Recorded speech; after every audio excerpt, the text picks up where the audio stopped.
Hello बच्चों। आज की क्लास में मैं आपको जो आपका क्लास 10th का चैप्टर नंबर 5 है समांतर श्रेणी, इसके कुछ इम्पॉर्टेंट क्वेश्चंस कराऊंगी। ये चैप्टर हमने कर रखा है पहले भी, तो आज हम इसके कुछ इम्पॉर्टेंट क्वेश्चंस करते हैं। आपको पता है कि इस चैप्टर में जो एनसीईआरटी है उससे हटके भी क्वेश्चंस आ सकते हैं, है ना। तो चलिए देखते हैं हम यहाँ पर। तो ये जितने भी क्वेश्चन आज हम करेंगे ना, ये सारे क्वेश्चंस आपके पास सीबीएसई में आए हुए क्वेश्चन, तो बिल्कुल ध्यान से समझिएगा। और अगर कहीं पर भी डाउट होना है तो कमेंट करके पूछ लीजिएगा। स्टार्ट करते हैं हम अपना क्वेश्चन नंबर 1। यहाँ पर आपसे कह रहे हैं तीन संख्याएं समांतर श्रेणी में, यदि उनका योग -3 तथा गुणनफल 8 हो तो संख्याएं ज्ञात कीजिए। देखो आपके पास यहाँ तीन संख्याएं आपको नहीं दे रखी, लेकिन इतना बता रखा है कि वो एपी में है। ठीक है, उनका योग भी दे रखा है, मतलब कि उनको जोड़ेंगे तो भी बता रखा है -3 आएगा, और उनका गुणनफल भी दे रखा है। संख्याएं आपको बतानी है। तो यहाँ पर मान लेते हैं वो तीन संख्याएं हम, तो यहाँ लिख देते हैं पहले।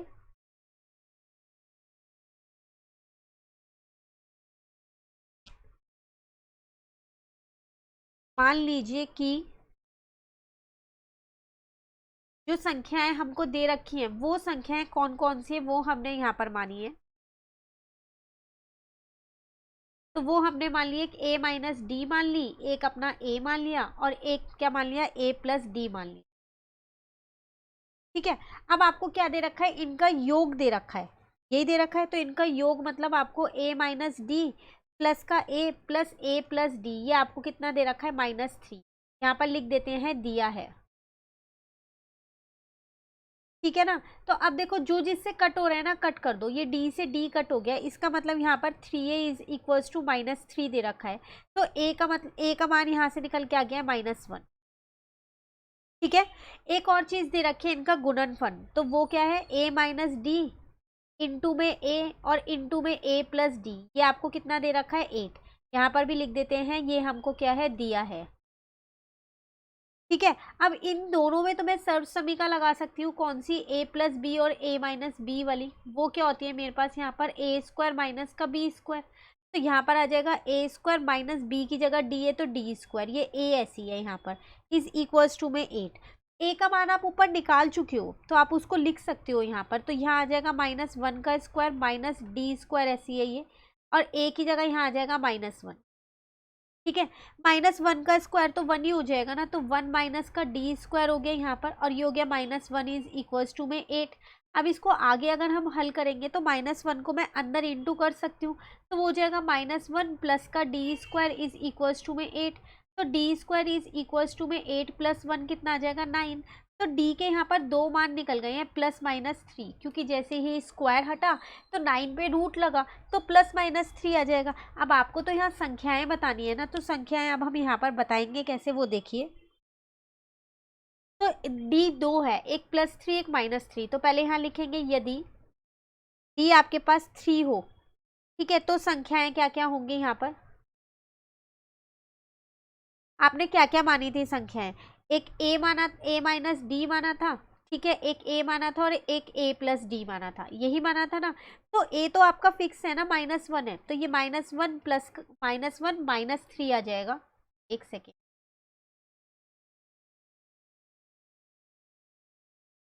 ठीक है, तो कितना आ जाएगा आपके पास यहाँ पर, -4, और a आपके पास था -1, और यहाँ पर आ जाएगा -1 प्लस का 3, तो ये आ जाएगा 2। ये तीनों संख्याएं निकल गई। लेकिन अगर d अगर आपके पास -3 है तो क्या करेंगे हम, अब संख्याएं कैसे निकलेंगी यहाँ पर।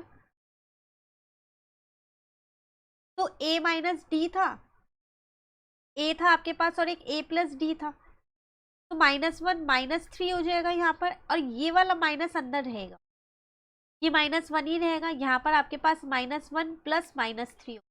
अब देखो ये दोनों माइनस तो प्लस बन जाएंगे, तो ये आ जाएगा 2, ये -1 ही रहेगा, ये हो जाएगा -4। तो ये निकल गई आपकी संख्याएं। तो अगर d ये होगा तो ये तीन संख्याएं निकलेंगी, और अगर d -3 होगा तो ये तीन। क्लियर है, ये था आपके पास क्वेश्चन नंबर 1। चलिए अब आ जाते हैं क्वेश्चन नंबर 2 पे। यहाँ तो प्रश्न हमारे पास दूसरा प्रश्न है, 2 से 100 के बीच उन सभी विषम संख्याओं का योगफल ज्ञात कीजिए जो 3 से भाज्य है। देखो आपसे क्वेश्चन में क्या कह रहा है, 2 से 100 के बीच में जितनी भी विषम संख्या है, ठीक है, बहुत सारी होंगी, लेकिन उनका योग बताना है जो 3 की टेबल में आती हो। तो ऐसी कौन कौन सी संख्याएं हो सकती हैं? तो अगर हम स्टार्टिंग से देखें तो 3 से शुरू होगा, क्योंकि 2 तो आता नहीं है, ठीक है। 3 के बाद क्या होगा, यहाँ पर विषम संख्या ही लेनी है, सम संख्या नहीं लेनी। वैसे तो 3 के बाद 6 आना चाहिए, पर 6 सम संख्या है, इसलिए नहीं लेंगे, ठीक है। फिर यहाँ पर 9 आ जाएगा, 9 के बाद यहाँ पर क्या आ जाएगा 15, क्योंकि 12 तो आएगा नहीं हमारे पास, फिर आ जाएगा 21, ऐसे ये चलती रहेगी। और लास्ट कौन सी होगी, 100 तो आता नहीं 3 की टेबल में, उससे पहले हो जाएगा 99, ठीक है। तो अगर आप देखें तो ए आपको यहाँ पर 3 मिल गया, और अगर हम डी की बात करें तो वो कितना हो जाएगा, तो 9 में से आप क्या करोगे, 3 को ही तो माइनस करोगे, तभी तो डी निकलेगा, तो 6 आ जाएगा आपका। आपको संख्याएं बतानी है कितनी होगी, इसका मतलब आपको एन निकालना है। और ए एन आपको क्वेश्चन में कितना दे रखा है, लास्ट वाला जो पद होता है उसे ही बोलते हैं ना ए एन, वो आपको 99 दे रखा है, ठीक है। तो A N is equals to, आपके पास सूत्र क्या होता है यहाँ पर, ए plus N minus 1 D. A N है 99, आपके पास ए है आपके पास 3, एन माइनस 1 मैंने ऐसे ही छोड़ दिया क्योंकि मुझे एन नहीं पता, डी 6 है। तो 99 माइनस का 3 अपॉन में 6 हो जाएगा, इजिकल टू में एन माइनस 1। 99 में से 3 जाएगा तो 96 अपॉन में क्या आ जाएगा यहाँ पर 6, और ये माइनस का था, इधर आके मैंने क्या किया, इसको प्लस का कर दिया। कहीं पर भी यहाँ पर डाउट हो इतने स्टेप में तो कमेंट करके पूछ लेना। अब 96 को अगर मैं 6 से डिवाइड करती हूँ ना, तो मेरा यहाँ पर कितना आ जाएगा, 16 आ जाएगा। 16 प्लस 1 इज इक्वल टू में n हो गया, तो n मेरे पास कितना आ जाएगा, 17 आ जाएगा। इसका मतलब टोटल ऐसी कितनी संख्या है जो 3 से भाज्य होती हैं, वो है आपके पास 17, और 2 से 100 के बीच की हैं वो, ठीक है। अब आपको यहाँ क्या कह रहा था, उनका योगफल आपको यहाँ पर बताना है। तो ये तो मैंने n निकाल लिया ना, योगफल कैसे बताएंगे, तो एस एन का सूत्र आपके पास क्या होता है, वो होता है आपके पास n अपॉन में 2 ब्रैकेट में a प्लस का l। अब n की जगह तो 17 रखूंगी, क्योंकि ऐसी 17 है, टोटल 17 संख्या है, तो यहाँ आ जाएगा a का मान है 3 और l का मान है 99, ठीक है ना। तो यहाँ पर आ जाएगा 17 अपॉन में 2, और इसको जब मैंने यहाँ पर प्लस किया 99 में, अगर आप 3 को प्लस करेंगे तो 102 आ जाएगा। अब 102 को आप 2 से कट कर सकते हैं, तो 51 आ जाएगा। अब 17 को 51 से जब आप इंटू करेंगे तो आपका आंसर कितना आ जाएगा, वो आ जाएगा आपके पास 867। क्लियर? तो ये था आपके पास क्वेश्चन नंबर 2। कहीं भी डाउट हो कमेंट करके पूछ लेना। चलिए नेक्स्ट क्वेश्चन नंबर 3 पे आ जाते हैं। देखो इस क्वेश्चन में आपसे देखो क्या कह रहा है, वो कह रहा है यदि एक समांतर श्रेणी के n पदों का योग, एक समांतर श्रेणी के मतलब एक एपी के n पदों का योग इतना दे रखा है, ठीक है। तो इसका मतलब ये हमारे को Sn दे रखा है, इतना हो, तो आपको ज्ञात क्या करना है, तो उसका 25वां पद आपको ज्ञात करना है। इसका मतलब आपको A25 निकालना है, साइड में लिख देते हैं, ये हमें निकालना है, ठीक है। तो Sn हमें दे रखा है 3n² अपॉन में 2 प्लस यहाँ पर है हमारे पास 5n अपॉन में 2। क्लियर है? अब हम कैसे निकालेंगे, देखो हमारे पास एक सूत्र होता है, वो क्या होता है, an इज इक्वल्स टू में होता है Sn माइनस Sn माइनस 1, ठीक है ना। तो मैं पहले an निकाल लेती हूँ, तो Sn तो मेरे पास है ही, Sn माइनस 1 और निकाल लेते हैं यहाँ पर। तो जहाँ जहाँ n है ना, मैंने क्या किया, वहाँ पर -1 साथ में लिख दिया है, ठीक है, ये हो गया। तो अब इसका मतलब मेरा an जो होता है वो क्या होता है, मेरे पास an इज इक्वल्स टू में Sn माइनस 1 होता है। तो इसका मतलब पहले मैं Sn लिख देती हूँ, ये था, माइनस Sn माइनस 1 इसका मान लिख देती हूँ,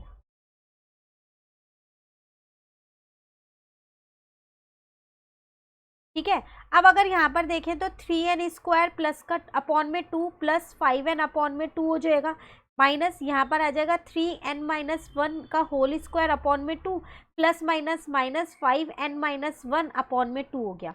अब देखो इन दोनों में से मैं 3/2 जो है उभयनिष्ठ करूँगी, और इन दोनों में से मैं 5/2 करूँगी, ठीक है। उसके बाद का स्टेप अब मैं यहाँ पर लिख रही हूँ। तो an मेरे पास कितना आ जाएगा, मैंने क्या किया 3/2 बाहर ले लिया, तो अंदर एक n² बचा माइनस n माइनस 1 का होल स्क्वायर बचा है, ठीक है। अब बाकी दोनों में से मैंने 5/2 बाहर लिया, उभयनिष्ठ किया, तो एक n बचेगा और एक आपके पास क्या बचेगा, n माइनस का 1 बचेगा। यहाँ तक क्लियर है? कहीं पर भी डाउट हो तो पूछ लेना कमेंट करके, बस अब आने ही वाला है इसका आंसर हमारा।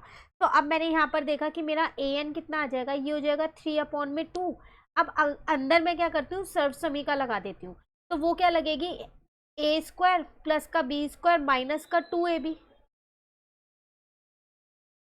ठीक है, ये हो जाएगा 5/2 और यहाँ पर देखो n माइनस एन प्लस का 1 हो जाएगा, तो ये तो आपस में कट ही हो गए।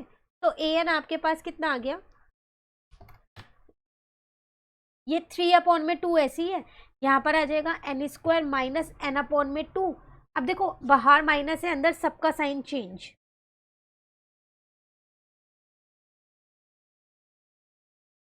यहाँ तो अंदर 1 बचा है ना, तो फिर 1 से मल्टीप्लाई करेंगे तो वही आएगा ना, तो सीधा 5/2 ही लिख दिया मैंने यहाँ पर। ठीक है, अब ये n स्क्वायर से n स्क्वायर भी यहाँ पर कट हो गया, तो अब आपके पास बचा क्या है यहाँ पर, तो यहाँ पर आपके पास बचा an इज इक्वल्स टू में 3/2, ब्रैकेट में सिर्फ ये बचा है 2n माइनस का 1 और प्लस का 5/2। ठीक है, आपको क्या करना था, 25वां पद निकालना है, तो अब n की जगह आप क्या करो 25 रख दो, तो इसको आगे यहाँ पर करते हैं, तो a25 निकलेगा कैसे अब आपका, तो 3/2 था यहाँ अर्थात 2n, तो इसका मतलब 2 इंटू में 25 माइनस का 1 था, प्लस आपके पास था 5/2। ठीक है, तो ये हो जाएगा 3/2। अब यहाँ पर देखो इसको इससे इंटू करोगे तो 50 माइनस 1 कितना हो जाएगा 49, और प्लस का हो जाएगा आपके पास 5/2। तो अब आप क्या करो 49 को 3 से इंटू कर दो, तो 147 आ जाएगा, अपॉन में 2 ऐसी है, प्लस का 5/2 ऐसी है, दोनों के हर तो एक जैसे ही हैं, तो सिर्फ अंश को प्लस कर देती हूँ, तो कितना आ जाएगा 155/2। अब इसको क्या करते हैं 2 से कट कर देते हैं, तो आंसर आ जाएगा 76। तो ये है आपके पास a25 जो आपको फाइंड करना था, ज्ञात करना था। क्लियर है, चलिए नेक्स्ट क्वेश्चन पे आ जाते हैं, क्वेश्चन नंबर 4 पे। इस क्वेश्चन में आपसे क्या कह रहे हैं, यहाँ पर 2 अंकों वाली कितनी संख्याएं 7 से भाज्य है, ऐसी बताओ कितनी संख्या है 2 अंक वाली जो 7 की टेबल में आती हैं। तो अगर हम शुरू करें तो पहला तो 7 की टेबल में 7 आता है, दूसरा 14 आता है ना, तो 14 से तो 2 अंक शुरू हो रहे हैं, 7 से तो शुरू ही नहीं हो रहे 2 अंक, तो 7 से तो हम अपनी एपी बनाएंगे ही नहीं, 14 से बनाएंगे ना, तो चलो यहाँ लिख देते हैं, तो पहला आ जाएगा 14, उसके बाद आ जाएगा 21, उसके बाद आ जाएगा 28, ऐसे ये चलता रहेगा, लास्ट में पास 2 अंक की संख्या 99 होती है, लेकिन वो 7 के टेबल में नहीं आती, तो 98 आता है, वो ले लिया। ठीक है ना, अब a मुझे यहाँ पर 14 पता है, d मैं यहाँ पर निकाल सकती हूँ, 21 माइनस 14 7 हो जाएगा, an जो लास्ट वाला पद है वो भी पता है 98, n मुझे यहाँ पर ज्ञात करना है, तो an वाला सूत्र लगाएंगे तो वो हो जाएगा a plus n minus 1d, तो यहाँ पर आ जाएगा 98, a का मान है 14 प्लस n माइनस 1 ऐसी ही है, d का मान कितना है 7, तो 98 माइनस का 14 अपॉन में 7 इज इक्वल्स टू में n माइनस 1 हो जाएगा। ठीक है ना, अब हम क्या करेंगे 98 में से 14 को माइनस कर देंगे, तो 84 अपॉन में 7, ये माइनस का 1 है इधर आके प्लस का हो गया। ठीक है, अब 84 को 7 से डिवाइड किया 12 प्लस का 1 इज इक्वल टू n, तो n आपके पास कितना आ गया 13। इसका मतलब ऐसी कितनी संख्याएं 2 अंक वाली जो 7 के टेबल में आती है, तो वो है आपके पास टोटल 13 संख्या। तो आप यहाँ लिख सकते हो नीचे, अतः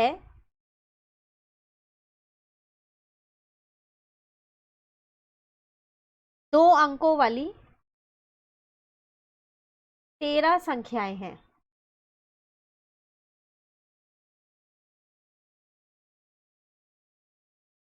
ठीक है, ये आ गया आपके पास क्वेश्चन नंबर 4 का आंसर। क्लियर, एक क्वेश्चन रह गया, अभी क्वेश्चन 5 और कर लेते हैं, उसके बाद आगे के क्वेश्चन हम अपनी नेक्स्ट क्लास में करेंगे। तो इस क्वेश्चन में आपसे क्या कह रहे हैं, यदि एक समांतर श्रेणी के 5वें पद का 5 गुना उसके 8वें पद के 8 गुना के बराबर हो, तो दर्शाइए कि 13वां पद शून्य होगा। तो इसमें आपको दे क्या क्या रखा है, आपसे कह रहा है एक एपी है जिसका 5वां पद जो है ना वो 5 गुना है उसके 8वें पद के, तो मतलब मैं ये कह सकती हूँ कि जो मेरा A5 है वो क्या है 5 गुना है किसके, उसके 8वें पद के 8 गुना के बराबर है। लिखेंगे कैसे, देखो 5वां पद 5 गुना है किसके, 8वें पद के 8 गुना के, तो 8 से इंटू कर दिया, ये आपको दे रखा है। आपको यहाँ पर क्या दिखाना है कि जो इसका 13वां पद है, मतलब जो A13 है वो आपके पास 0 है, ये आपको यहाँ पर निकालना है। ठीक है, तो चलो इसे हल करते हैं पहले, तो मैं 5वें पद को यहाँ लिख सकती हूँ a प्लस का 4d, और 8वें पद को मैं यहाँ लिख सकती हूँ a प्लस का 7d। एक सेकेंड, यहाँ 7 आएगा,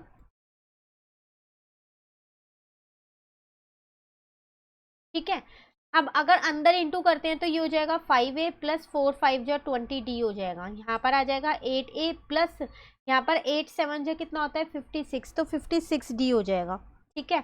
अब a वाले जो है उनको एक साथ रख दिया और जिनके साथ a नहीं है d है उनको एक साथ रख दिया। तो यहाँ पर आ जाएगा माइनस का 3a और यहाँ पर आपके पास कितना आ जाएगा 56 में से जब आप 20 को माइनस करोगे तो आपके पास आ जाएगा 3060। ठीक है। यहाँ से मैं क्या कर सकती हूँ 3 को विनिष्ट कर सकती हूँ। तो मेरे पास यहाँ पर इसको पहले चलो 3 को इधर ले जाते हैं तो ये हो जाएगा minus A is equals to में 36d अपॉन में 3 से इसको कट किया तो 12 आ जाएगा। तो minus A is equals to में आ गया 12d। ठीक है। अब मैंने क्या किया इस a को उधर ले गई तो वो हो जाएगा मेरे पास 12d प्लस का a इज इक्वल टू 0। अब मैंने a आगे लिख लिया है प्लस का 12d पीछे लिख दिया इज इक्वल टू 0। तो a13 मेरे पास होता क्या है, वो मेरे पास a प्लस का 12d तो होता है ना। तो इसका मतलब मैं इस पूरे को a13 लिख सकती हूँ। तो a13 आ गया मेरा यहाँ पर 0। क्लियर है। ये था आपके पास 5th क्वेश्चन। तो इसी के साथ हमारा आज की ये वाली क्लास कंप्लीट होती है। इन 5 क्वेश्चंस में आपको कहीं भी डाउट हो तो कमेंट करके पूछ लीजिएगा और अगर वीडियो अच्छी लगी तो इसको लाइक ज़रूर कीजिएगा। Thank you.